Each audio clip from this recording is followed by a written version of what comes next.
You are sitting in the dark, not comfortable dark, not candlelit, cozy dark, wet dark, rain hammering above you, nonstop. For the 11th day in a row, you don't know if it will stop tomorrow. You don't know if it will stop next month. You have no forecast, no radar, no app buzzing in your pocket telling you when the sun comes back.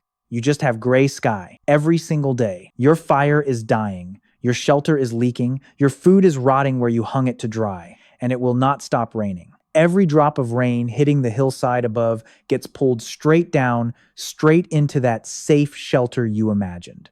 Archaeologists have proven this. At ancient sites in Portugal, researchers found flood sediment stacked directly on top of human living floors. That means people were there, sleeping there, cooking there, and then the water came in. Fast, hard, unforgiving. So no, ancient humans did not simply crawl into a hole and wait for blue sky.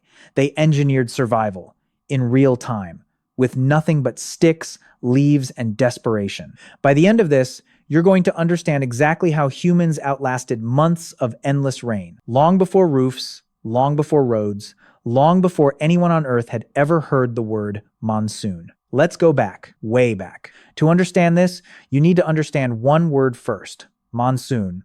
It doesn't just mean heavy rain. It means a season, a wind reversal so massive it reshapes an entire continent's weather. Warm air rises off the land. Cooler, moisture-soaked air rushes in from the ocean to replace it. And when that wet air slams into mountains, it dumps everything it's carrying, relentlessly, for months. In some regions of the world, average rainfall during a single wet season can exceed 11,000 millimeters. 11,000! That's not a freak storm. That's not a 100-year flood. That was the environment, every single year, without exception. For early humans, spreading out across South Asia and Southeast Asia around 70,000 years ago, this wasn't a disaster movie. This was Tuesday. They didn't get to move to a drier country. They didn't get to complain and relocate. They had to solve it, or they died. Let's start with shelter, because this is where the myth falls apart hardest. Real evidence, real dig sites, not guesswork. Archaeologists have found the remains of raised structures, platforms, lifted off the ground, away from the mud, away from the crawling, rising floodwater. At one site in southern India, dated to roughly 74,000 years ago, researchers found stone tools showing continuous human occupation straight through a global catastrophe, a supervolcano eruption, followed by years of chaotic, unpredictable rainfall. Not just rain. Rain layered on top of climate collapse, ash choking the sky, crops failing, rivers behaving like nothing anyone had ever seen before. And still, humans stayed, adapted, survived. How? Elevation. Elevation was survival technology. A platform raised on packed earth or wooden supports kept sleeping bodies dry, even while the ground around them turned into a swamp. Thatched roofing, layered leaf over leaf, angled sharp and steep, shed water instead of soaking it in. This is not a modern idea. This is tens of thousands of years old. And the angle mattered. A steep roof means water runs off before it can pool, before it can seep through and ruin everything underneath.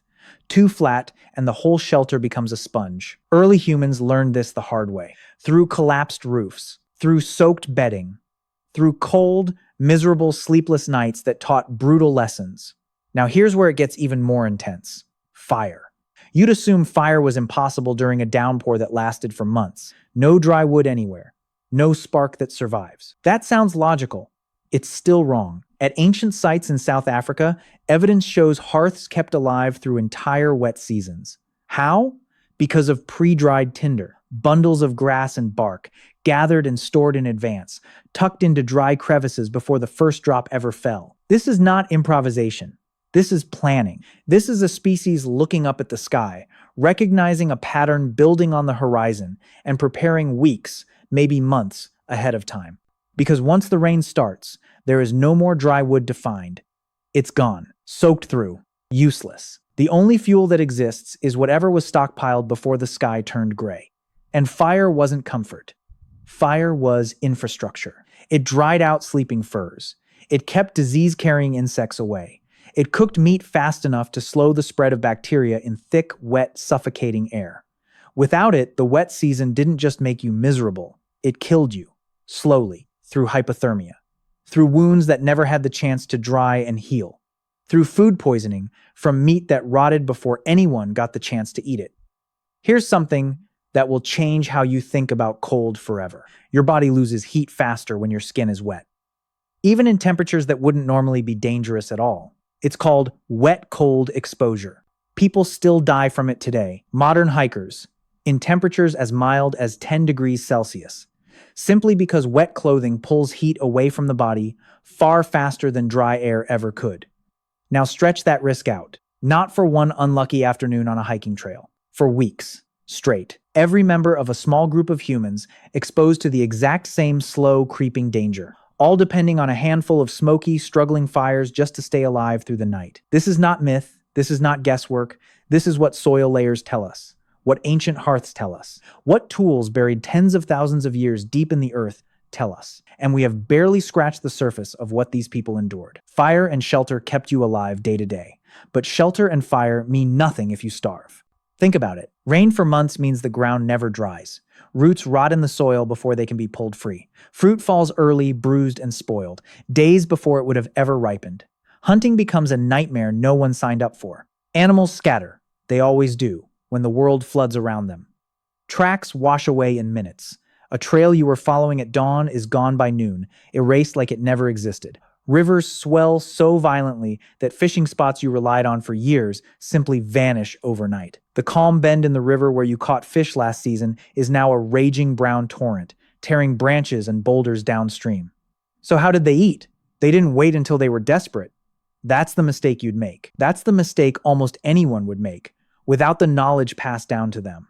By the time the first rains hit, it was already too late to start planning. Food had to be prepared in advance. Weeks before, sometimes months before the sky ever turned gray. Smoking meat, drying it slowly, patiently over low fire until it lost enough moisture that bacteria simply couldn't survive inside it anymore. This wasn't a modern invention. This wasn't something humans figured out with metal tools and refrigeration just a few centuries ago.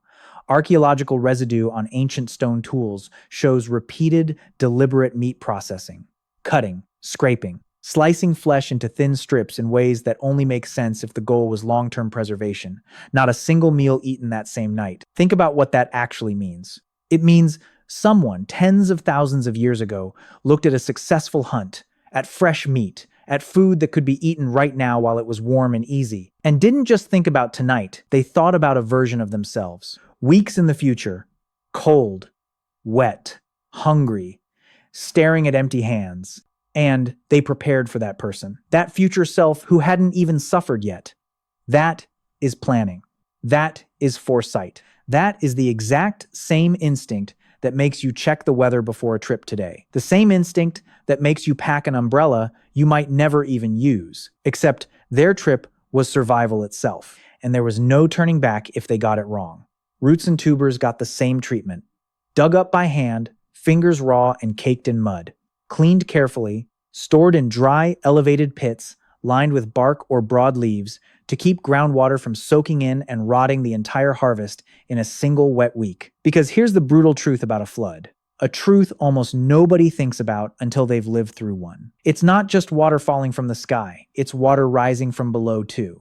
Groundwater saturates, pits collapse in on themselves without warning. Stored food that isn't protected properly doesn't just spoil slowly, the way it might in a dry season. It disappears completely, swallowed by mud, sucked downward, gone before anyone even realizes what's happening. So, storage pits had to be built on higher ground, lined carefully, layer by layer, checked constantly, day after day, no matter how exhausted or soaked the person checking them was. One mistake, one badly placed pit dug just a little too low, a little too close to the waterline, and weeks of food gone in a single night, an entire family's survival, one wrong decision away from disaster.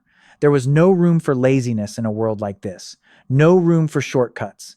Every choice carried weight. Now, let's talk about something almost nobody considers when they picture cavemen in the rain: your mind. Physical survival is only half the story. The other half happens inside your skull, quietly, invisibly, and it can be just as dangerous as hunger or cold. Imagine weeks without direct sunlight.